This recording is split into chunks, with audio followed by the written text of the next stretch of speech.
Good afternoon. I'm Jonathan Capehart, opinion writer for the Washington Post. Welcome to Washington Post Live. Basketball player Renee Montgomery is a star athlete, a point guard for the Atlanta Dream. She's a two-time WNBA champion. But in June, Montgomery decided to take a time out. Less than a month after the killing of George Floyd, Montgomery announced that she would sit out the 2020 WNBA season to focus on social justice reform. Moments equal momentum, she said in a tweet revealing her decision. So what's her perspective 4 months later? Well, let's find out. Renee Montgomery, welcome to Washington Post Live. Oh, thank you for having me. My parents are super excited for me to be here with you, so I had to get that in there early. Hey, Mom. Hey, Dad. Well, Renee, your decision was momentous.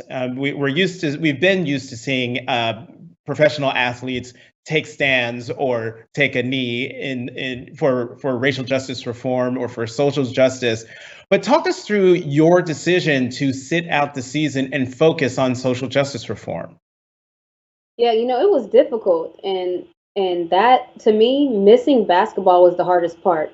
I knew that this was what I wanted to do, but it's just something that basketball has been what I've done since I was 10. And so it just made the decision that much more difficult. But I just thought about it. I talked to my parents and they told me to pray on it and just to sit on it. And so it wasn't like I made the decision overnight. I just kept seeing, and it wasn't as if things stopped. So even as I was starting to make the decision, then Ahmaud Arbery got killed, and I'm sitting here in Georgia living here. So it just was thing after thing that kept happening, and then I just knew I was like, yeah, this is what I want to do this year. I love how your parents said, they'll pray on it because, Yeah. that's what my mother says as well. But, this isn't just a decision to, oh, I'm not going to play basketball. This is your job and your Yeah. livelihood. So how much did that factor into your decision? Oh, it was huge. It was even one of the things that Coach Ariema, my coach from UConn, brought up. It was just like, when you're making these decisions, they don't only affect you. So, I have a family and I have different people depending on me. So making a decision to opt out of my only job at the time, it was a pretty radical decision, I would say. But, everyone I talked to, my family, my parents, as I was telling them that, they all just were very, like, they were so supportive, and I pretty much knew that, my support system wasn't going to let me fail. Like, if they knew that that's what I wanted to do, they were going to do whatever they could to help me do what I wanted to do. Let me get you to expand on something you were asked during an interview just a couple days after your announcement with, I cannot remember the name of the interviewer, but another woman. It was on the ESPYs 2020. That was Oh, at least the Duncan. banner. Yes, yes, yes, yes. And so she asked you a question I thought was actually very astute and very important. And that was, why is it that it's always Black people, and in your case, Black athletes, that have to make the sacrifice or make sacrifices in order to pursue social justice reform or racial justice reform? Could you talk more about your feelings on that, the sacrifice? Yeah, I think it's showing your intention so that people understand that you're serious. I mean, I think that's basically what the sacrifice does, People, when I decided to opt out, people understood that I was really passionate about this cause, and people understood that for me to give up my career, even if it is for a timeout, people understand that, okay, I really am interested in this topic, and then they want to hear what I have to say. And that's the whole point. Me opting out was to shed spotlight on what's going on and making sure that we all see what's going on, so that we obviously, we're not going to fix it right now, but so that we can understand this needs to be fixed. hmm Okay, so you said you wanted people to focus on what you have to say. So you made the decision to sit out the rest of the season. What did you say? What are you saying? I'm saying that things need to change, and I think that we all understand that. And that's why I said everybody is looking at me, and I'm looking at everyone else too, in a sense of we all have a platform. And my platform, WNBA, gave me a platform by playing in front of millions of people, and Instagram gives me a platform as well. Everyone has their own platform. So what I'm trying to say to people is we're all kind of waiting on someone else to fix the problem, but we all could take a little part of the problem as our own and take ownership of it And if everyone decides to fix a little bit every day, then I think that we could all fix our own problem. But it's just everyone looking at each other like, well, somebody better do something about this. I know I mentioned in the intro that you announced via Twitter, moments equal momentum, but that's the name of your initiative. Talk more about that, moments equal momentum. Yeah, so I sent the tweet out, and a lot of people gravitated to that part of it. The moments equal momentum. When I was doing different interviews, people were talking about moments equal momentum, and I'm like, that part stuck with people. So I decided to, so that people could connect what me opting out to what I was doing. I named the whole initiative "Moments Equal Momentum" so that they could know what I'm trying to get momentum with, and what I was trying to get momentum with, and still am, is November the 3rd. So I had a campaign called Remember the 3rd of November, just plain and simple. Remember it. Don't forget it, because we all got to do something on November 3rd, and that's not it. That's just start one. And so Remember the 3rd is just an educational piece, telling people, vote to the bottom of the ballot. How do you find out about who's on the ballot? What does your mayor do? What does your governor do? Why does that affect you? So just trying to educate people to the polls was what that was for. And then the last yard, it's an HBCU initiative trying to bring those explosive fields in tech and different things of that nature to the Black and brown community. And I do want to talk about the election in a moment, but one more question here on sort of athletic activism. NBA players were among the first athletes to wear warm-up shirts with social justice messaging, affirming that Black Lives Matter, hold media blackouts, and even kneel during the national anthem. And in a recent article, the New York Times said, and I quote, "The women of the WNBA have made it a hotbed of activism." Did women athletes lead the way on this? I mean, Black women have led the way before. So I would say that it's on par for women athletes to do it, because even the WNBA is comprised of 80% minority. So I think that we are fit for the task, and I think a lot of us are up for it. And I think that's the main thing. No one ever made us do that. 4 years ago with the Minnesota Lynx, our team didn't make us do that. The city didn't make us do that. We did that. That was a group of collective of women that just decided that we wanted to make a statement, and again, shed light on things that we don't approve of. And it didn't go well in 2016, as everyone knows, but now fast forward to 2020, and the whole WNBA season is dedicated to social justice. So that's saying a lot. Mm-hmm. All right, we're going to start sliding into electoral politics. You recently wrote an open letter to Senator Kelly Loeffler, the co-owner of the Atlanta Dream and the Republican senator from Georgia, who has said that the Black Lives Matter movement threatens to destroy America. Has she responded to your ask to sit down and talk about these issues? She has not. And I'm actually surprised. I did think that she would get back to me in some way, shape, or form, but I haven't heard anything. I'm curious, did you have any kind of rapport with her before she was appointed to the Senate last December? Yeah, somewhat. Like we weren't besties, as you can imagine. Just as her being the owner, that wouldn't have been normal anyway. But we were in speaking terms and different things. When I saw her at the games, I spoke to her. We've texted before, so it wasn't as if we're complete strangers. No. I asked that question because I wondered if you noticed a change in her from pre-Senator Loeffler to post-Senator Loeffler. And that's like the question of the hour, isn't it? No, it's interesting because, it's one of those things where people say you never talk politics, right? So I never necessarily talk politics, but some of the stuff that she's saying, I don't even know if it is politics or if it's social issues. So I would say I was surprised, just in the sense of who I knew before she was running. It didn't seem to line up with who she is running. Interesting. Let me bring in a question from a viewer, David Rubenstein from Maryland. I wonder if that's the same David Rubenstein I'm thinking of. But David Rubenstein asks, what specific legislative changes would you like to see made when it comes to racial justice?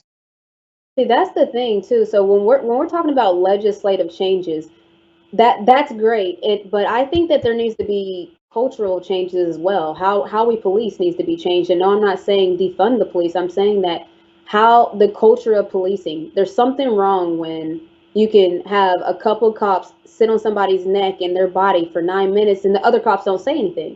To me, that's a cultural problem in policing. And we always say it, there's good police out there. Like I have teammates who have family members that are police officers.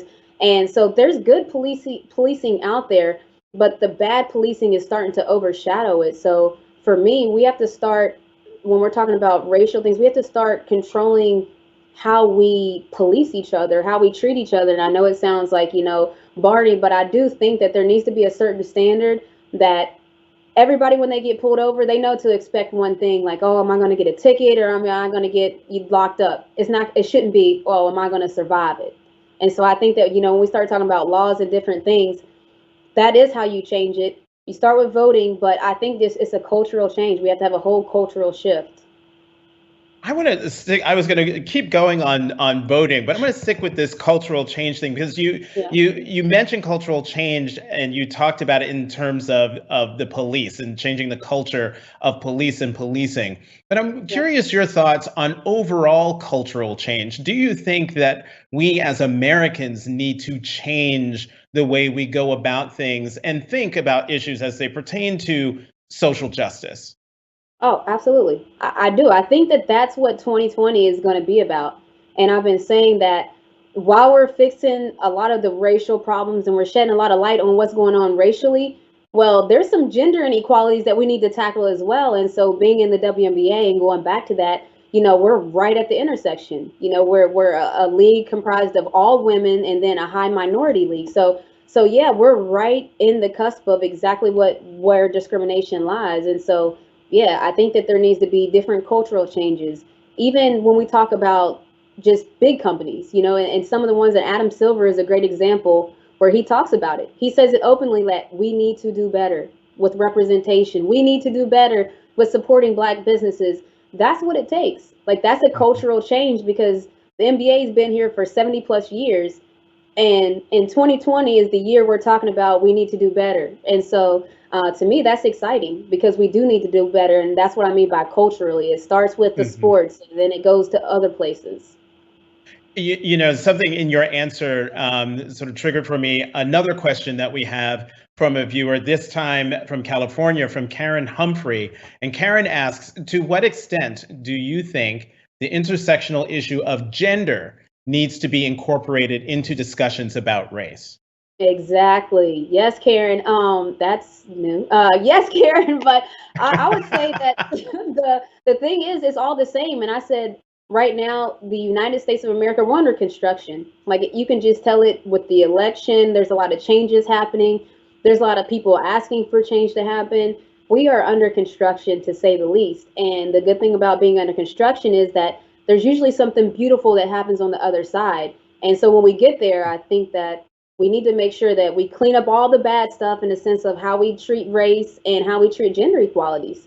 And I think representation matters. And I keep saying that because if you start to look around at businesses and the people in management don't represent who you're selling to, or the people in management don't represent your clientele, or even just what your city population looks like, well, then there's a problem there.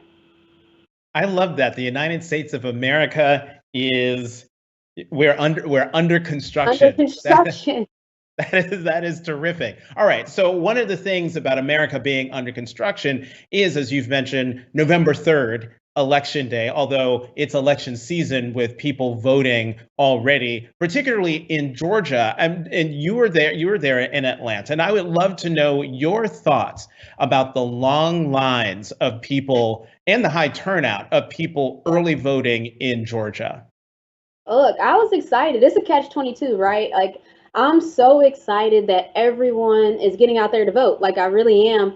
I'm never going to be mad about long lines in the sense of, yes, everyone's going, so it's working. But I do wish that there was a better system. I wish that there wasn't necessarily those long lines. And even just with the work that I've done with More Than a Vote and the work that More Than a Vote has done, getting 40,000 volunteers to work the polls, opening up arenas in different cities to try to combat the lines, and then just seeing, there's still going to be the fights on all different fronts. So, I've even seen where some of the drop boxes are getting pulled and different things of that nature. But what I say to all that is when people start doing extra stuff that means that it's working. So keep standing in the lines, keep voting, keep doing whatever you need to do. Cast your ballot. Like whatever you got to do to cast it, do it.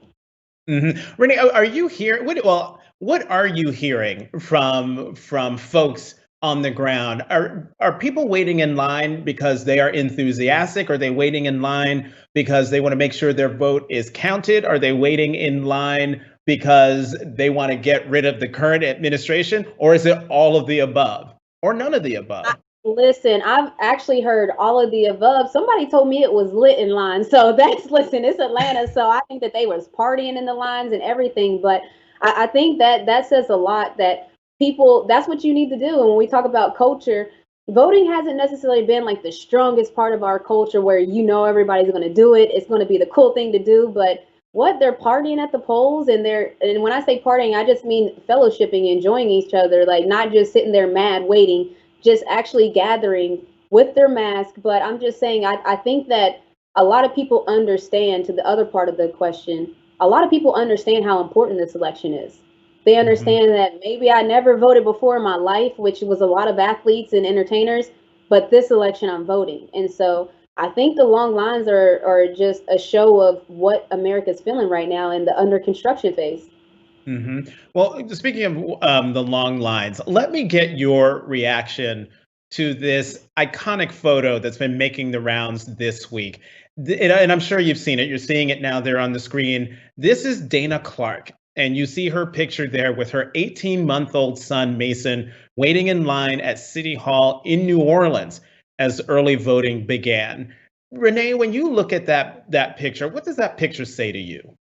It says a lot. It seems like, I don't know her situation, but for her to have to bring her son, you wouldn't necessarily think she would want to do that, but she's gotten the protective gear, so it tells me that she's conscious of the climate going on and that she knows it's that important. I would also assume that just with everything going on, she's probably standing in line for her son, an 18-month-year-old son, and we all talk about it. At what point does little black boys stop being cute and then start to be a threat? So she probably knows that as well. So I would say a lot is it goes through my mind when I see that. And again, the overwhelming thing is that it's that serious to her. I mean, look at what she's doing. She had a mask on herself under it, just to protect her child from even her necessarily. So there was just a lot of things about that to me, it was special. Renee, I should know this, but I don't.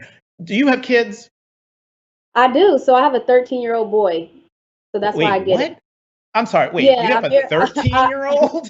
Yeah, so I was blessed into it via relationship. Well, I asked the question because you're a Black woman, and now I know officially you are a Black mom, and you are a Black mom to a teenage boy. Yeah.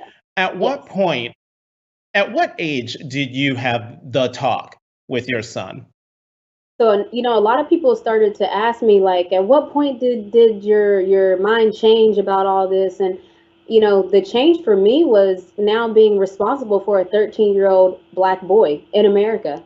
That's a new situation for me. So when I'm opting out and I see that mom voting, yeah, I get it. Like, I completely get it, because I'm voting, I'm doing whatever I can, because like you said, I'm responsible now for a 13-year-old boy in America, and that's scary. That's a scary thought, to want to protect somebody, to see how innocent kids are, and then to know that there's been kids killed 2 years older than him, and younger even than him. So yeah, that I would say a lot of people don't necessarily know that, but that is a big one for me.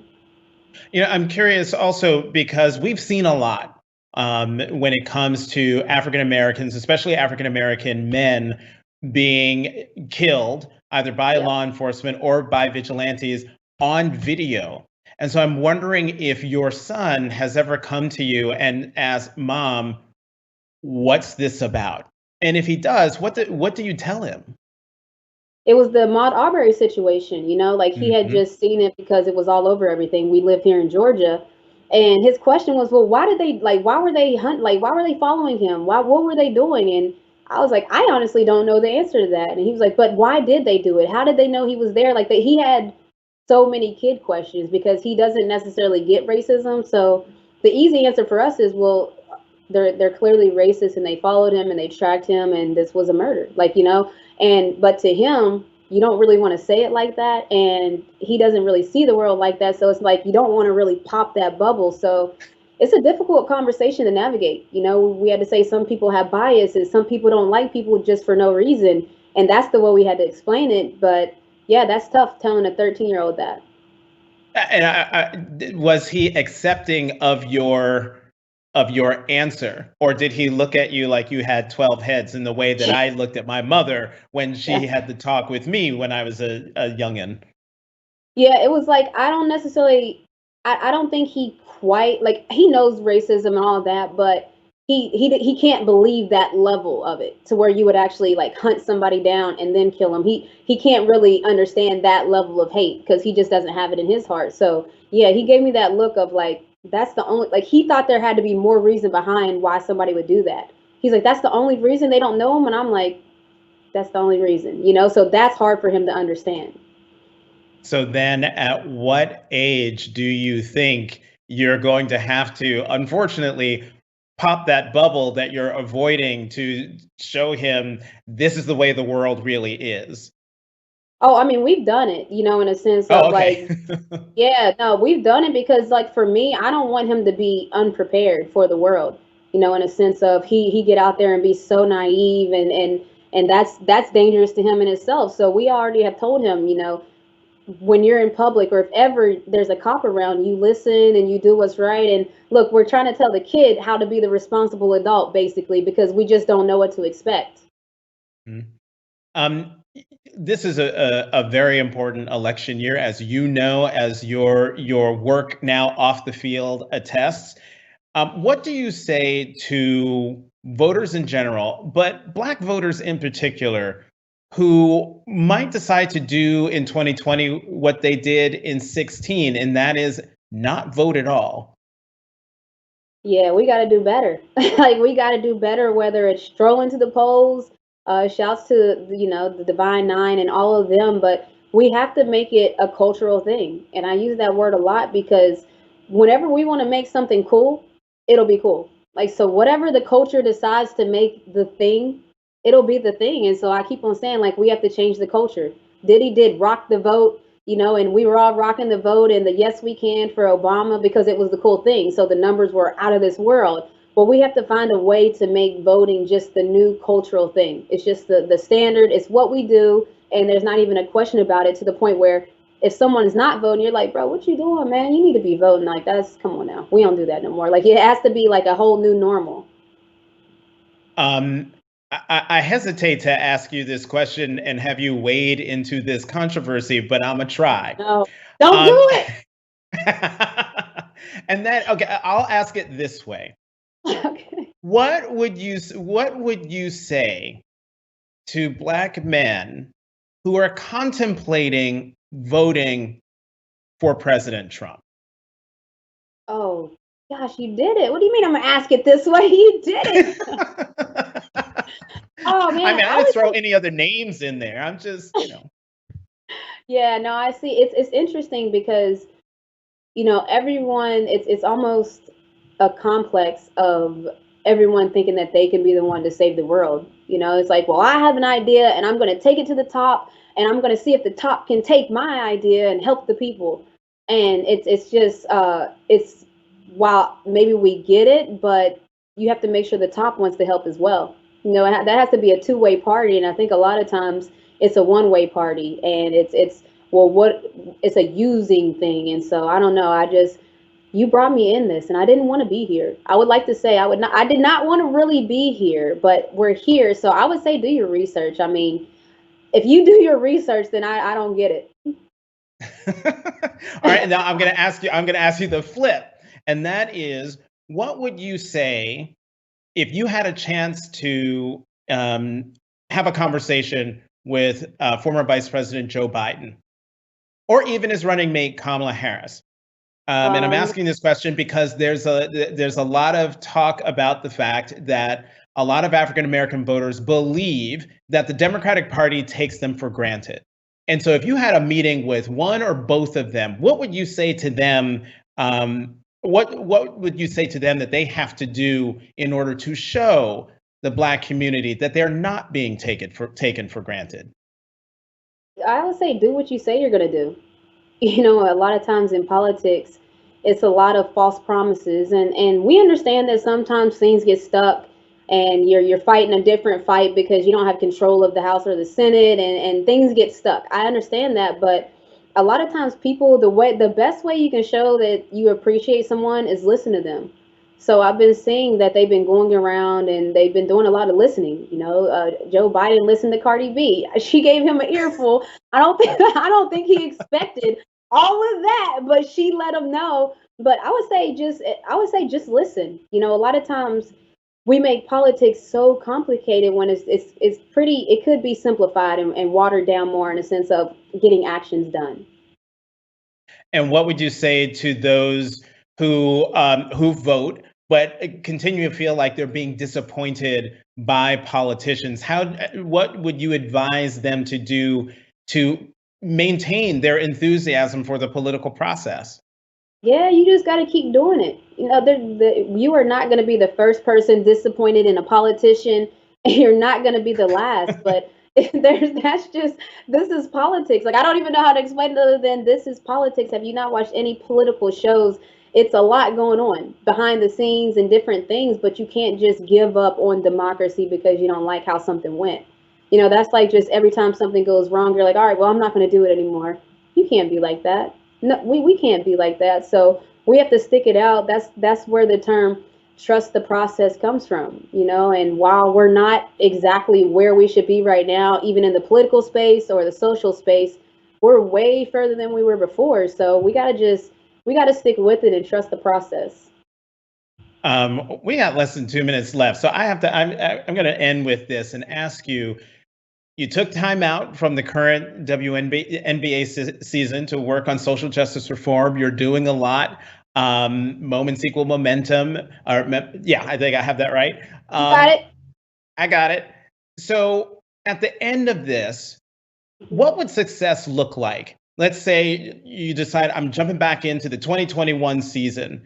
What would success for you look like once you make that decision? Oh, it looks like this conversation, you know, on the Washington Post. It looks like the NBA boycotting and everyone, the world stopping because they did it. It looks like the WNBA doing a Say Her Name campaign every week, not every week. It looks like Breonna Taylor's name on the back of every player's jersey this season. You know, it looks like a new America to me. You know, it looks like people actually getting it now.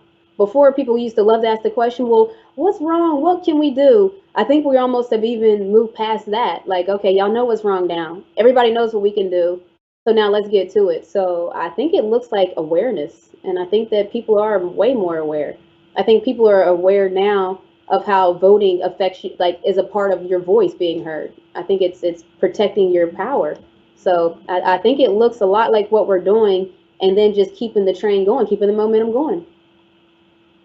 Oh, all right. Renee Montgomery, athlete, activist, voter champion. Thank you so much for coming to Washington. Sorry about that. Washington Post Live today. And tell your parents I said hi. And thank you very much for the greetings and good wishes. Thank you for having me. All right. And thank you for watching. If you would like to watch highlights from this program, head to WashingtonPostLive.com. You'll also see our calendar of upcoming events. Be sure to join us tomorrow morning, 9 a.m. Eastern, for a first look when my colleagues and I will discuss tonight's presidential debate. Until then, I am Jonathan Capehart, opinion writer for the Washington Post. Thanks for watching Washington Post Live.